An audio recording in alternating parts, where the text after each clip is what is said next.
I'm Shamsher. Thank you for coming today. Let those who want peace prepare for war. Thousands of years of human history attest to these ominous yet pragmatic words. I grew up in Southall. I've lived there my whole life, and I learned very early on that the strong survive. In an ideal world, perhaps we wouldn't have such notions, but we are far from an ideal world. The strong survive because they embrace warlike behavior. Now, that doesn't just mean violence, that's rather simplistic, but they exist in a space outside of societal constraints. They forge their own realities.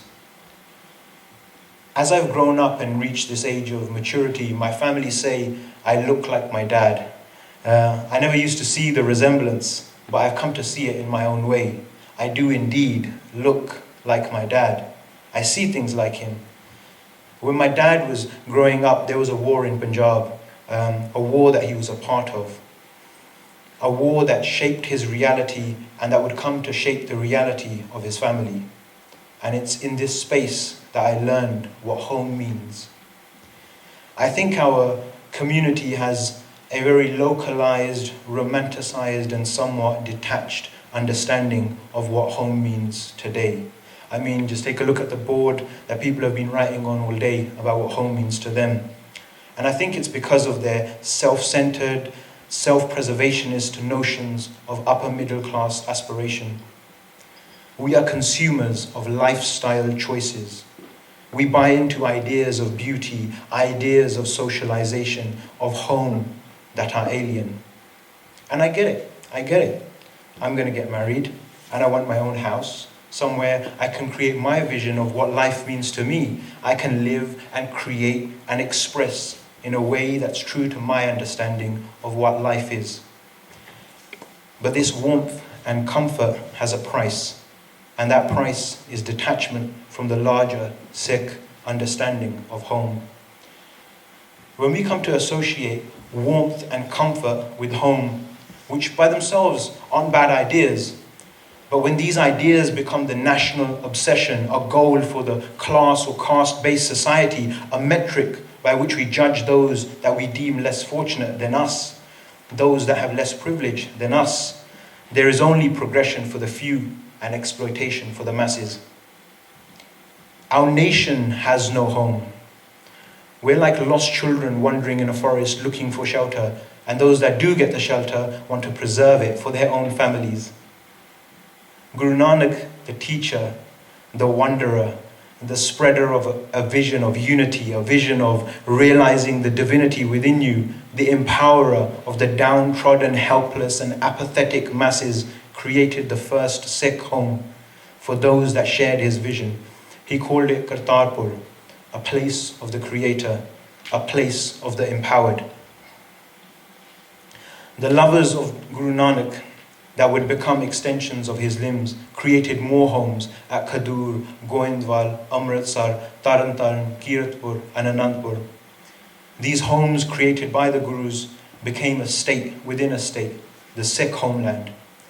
These cities with their fortresses and distinctly Sikh architecture became a physical space where the followers of the house of Guru Nanak could live free.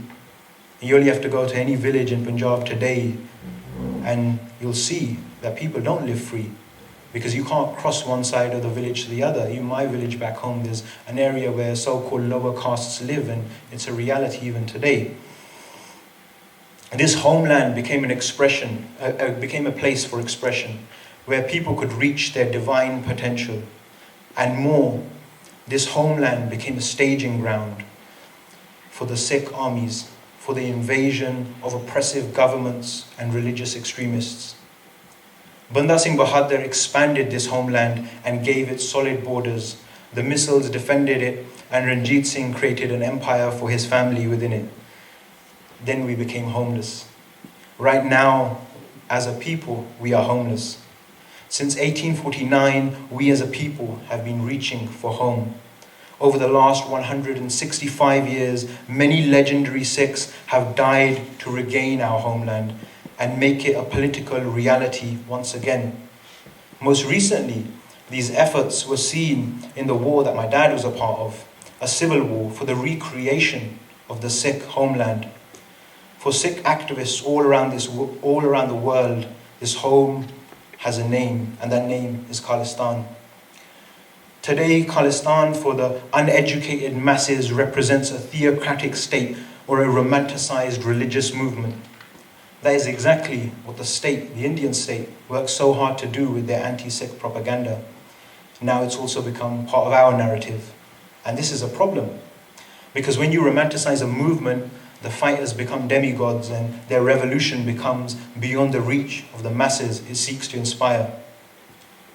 Nations exist for and understand war, nothing else. Not until Guru Nanak came along and gave the world a different vision.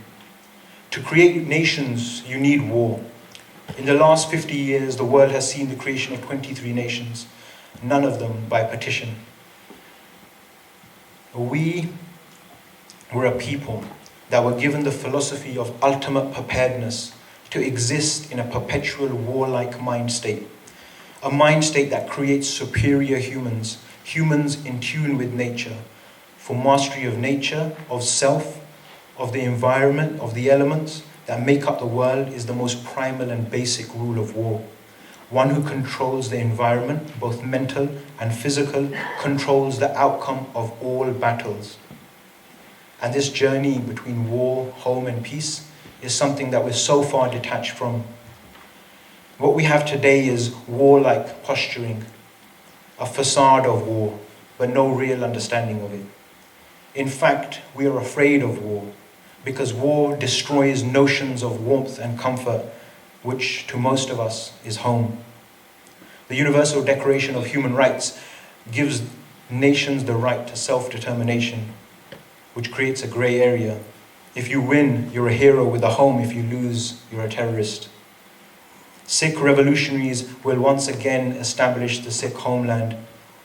When the Guru says, Shastran ke adeen hai Raj, that's a call to arms for those that want self-determination. For me, this is something I may never see, but it's helped me realize that this country isn't my home. I can never allow it to be my home. For me, it's limbo, a place where I exist until the armed struggle begins again. Thank you.